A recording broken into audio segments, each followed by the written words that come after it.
Alrighty guys, today we're gonna be going over our Webster. I'm gonna be giving you a breakdown, some drills, and what are some of the common mistakes and how to fix them, all coming up right now. But first, make sure you like, comment, and subscribe if you've been enjoying these videos so far. It really helps support the channel and helps us grow. We're really close to hitting our 100 subscriber mark, so please share the video with your friends, tell them to subscribe, and it would mean a lot to me. So coming up, Websters. Feel free to send us your videos to our Instagram, which is @thecollectivemovements. And we are happy to help and give advice. So send us your videos to our Instagram. Hey, what's up, TCM? Today we are going to be working on our Webster. Since I've now done an aerial twist, and I mentioned that I would do that for you guys inside the aerial twist video. If you haven't seen the aerial twist video, you can check it out right up there. And if you don't know how to do a Webster, then stay here. And then after you learn how to do a Webster, go watch that aerial twist tutorial. A few things about your Webster, a few prerequisites. You should have an idea of how to do a front flip. You don't necessarily have to be able to land a front flip to start learning your Websters, but it does help a lot in an idea of how to do a cartwheel. Now, you absolutely should be able to do a cartwheel because that leg drive from in the cartwheel is going to be the exact same leg drive for your Webster. Now, a quick thing about Websters is there are many things to do with your arms. You can put them both behind you, like a Russian set.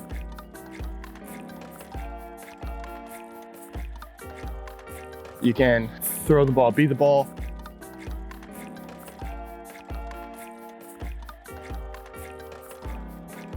You can do one Russian, one ball.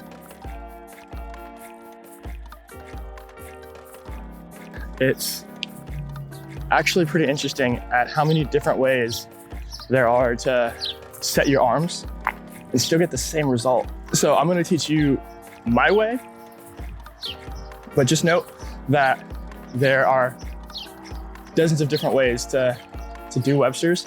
Some of the key things to take from this are gonna be the leg drive, the timing, and the body position of just about everything else. But your arms, I don't care what you do with your arms, just make sure that you do something with them that makes sense to your brain and to your body, because that's gonna be a huge thing. Timing is the most important thing. You wanna make sure that your back leg, your knees, your toes, all peak at relatively the same time. The closer they are together to peaking together, the stronger your Webster will be.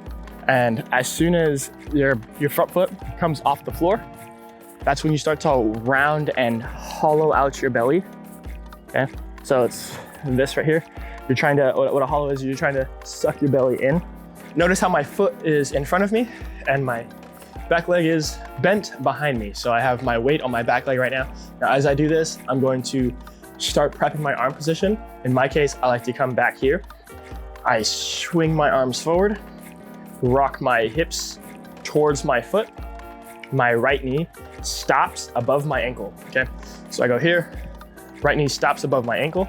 I start to drive my hips upwards. Now, as I'm doing this and I'm kicking my hips and my butt upwards, I'm also driving that leg behind me, okay? So all together, rock, drive, kick. I'm trying to hit a T position at the top of my jump as I'm extending my toes on my left side. So drop, kick, boom. Now, as you can see, I hit a T position here. Now, in this T position, this is one of the crucial parts inside your Webster, because as you do it, this is when everything starts to snap and really rotate together, okay? So drop, kick here. Now from here, you wanna pop your hips up over your head, tuck your chin into your chest, grab your ankles, grab your knees, and then spot the floor and land. An easy way to start building muscle for your Webster without actually having to do a Webster is to find a wall. Now, on this wall, you're going to place your hands down right about here. You know, you don't want to be head over the wall, but you don't want to be so dramatically far that you're like stretching your reach towards the wall. So whatever is a comfortable lean for you. Now from here, you're gonna put your foot down and you're basically just hanging onto this wall. For here, you're going to kick your back leg up, jump, and you're gonna do the first half of the Webster as high as you can without actually letting go of the wall or doing any flip, okay? So this is what it looks like. So I'm here, I'm gonna kick my back leg. Now, the next step from here, if you would like, you can start jumping off of your front leg and starting to lift up the rest of your body. So we're gonna go from here and we're going to lift and jump. And then you can take this another step further and you can start trying to hollow and round for your tuck, which I would recommend doing with a run.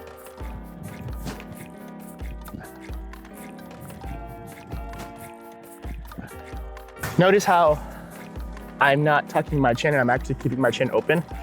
The reason for that is so I don't actually do the flip.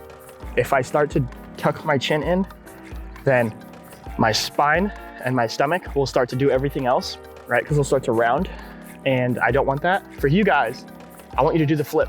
I want you to start tucking your chin and getting your hips above your shoulders and your shoulders above your head. So if you're unsure how to start your Websters, a good place to start is with dive rolls. Now with dive rolls, you should already know how to do these because of, well, your shoulder rolls. And if you don't know how to do a shoulder roll, there's a link right up there for you to go learn how to do your shoulder roll.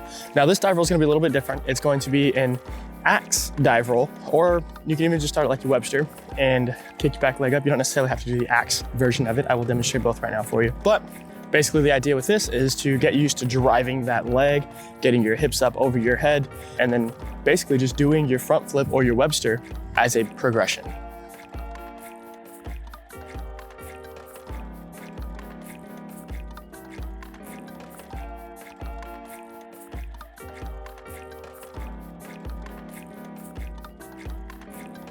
One thing to keep in mind while you're doing your axe dive rolls or your Webster dive rolls is that if you're choosing to do a Russian Webster, a Russian set where you drive both of your arms back, as I demonstrated previously, this progression won't necessarily work for you because your arm's gonna be busy going back. It's gonna be hard to do your dive roll safely. So if you're gonna do that progression, make sure you do it with like into your pool or on your trampoline or under your mattress. A few of those progressions is, again, 1, a cartwheel, 2, attempt our Webster. And it's gonna be like more like a half of a Webster, like a half of a flip, because I want you guys to land on your butt, but your feet have to hit first. Now I know you like it, like, that's just like falling on a Webster. It's a controlled fall on a Webster. The reason that we're gonna be doing this type of drill is to understand the timing of everything. So you can get a nice high and strong kick and focus on that tuck without necessarily having to worry about landing on your butt, because you know you're gonna, that's what you're aiming for, you know? You're not worried about like, oh my gosh, am I gonna get to my feet? You're not, because you're aiming towards landing on your butt. Obviously, you're gonna wanna do this on some type of pad, an 8-inch if you have it. Your bed mattress can work. I'm gonna be doing it on some grass. So the idea is to land on that first foot. I'll just show you. Here it is.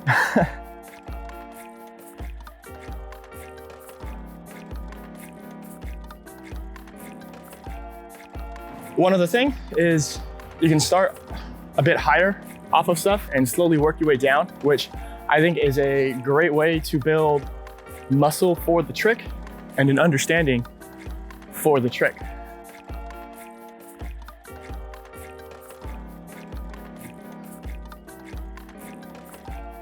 Setups. Setups are the exact same for the Webster as they are for your aerial twist, meaning you can do it standing,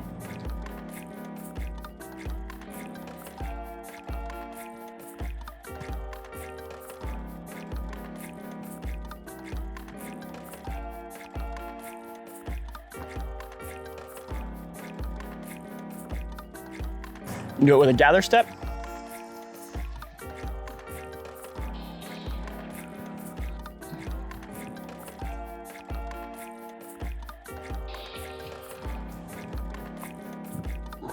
you do it with a hurdle.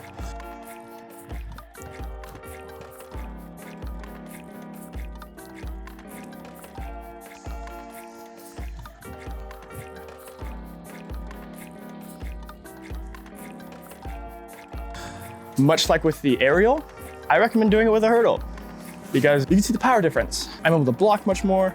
I feel a bit more comfortable driving my toes into the floor for the push off the hurdle. So take your pick your poison. and stick to it. Common mistakes include the first one, which is timing your arms incorrectly. So I've seen this a few times where people will do every individual part very split up, where they'll kick, they'll throw their arms, and then they'll jump. And every single thing happens at very specific times, right? They don't bleed together like they should.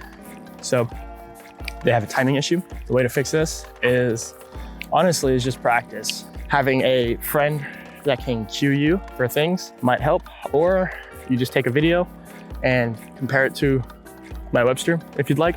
The second common thing is just not enough strength, which this is gonna take time. It's gonna take time to build those twitch muscles, those fast, explosive muscle fibers that you need for your Websters and for honestly a lot of flipping. Keep practicing those drills if you're not landing it. Find a higher object to assist you, to give you the extra time that you need. Doing it with a step-up drill, like I mentioned the side flips, and if you haven't seen the side flip drills or the step-up drills, I'll put a link right up there for you so you guys can check it out. It's the same thing for in those. So the step-ups help with everything because it gives you a little boost, but it still kind of feels flat, but it's absolutely not flat and it's cool. So the third common thing is your chin not actually tucking. The reason that we want to tuck our chin is because when you tuck the chin, it rounds your spine and it actually just allows you to do that tucked front flip motion. An easy way to fix this is to take your shoe or your phone or a sock or a towel and tuck it underneath your chin and squeeze that towel the entire time. This way you're forced to hang on to it. Those are the 3 common mistakes. And all right, and with that, you have everything you need to know to learn how to do your Webster. So go ahead and comment down below if you got anything out of this, what you'd like to see next. And don't forget to push that bell notification because we release content for you guys every Saturday at 11 a.m.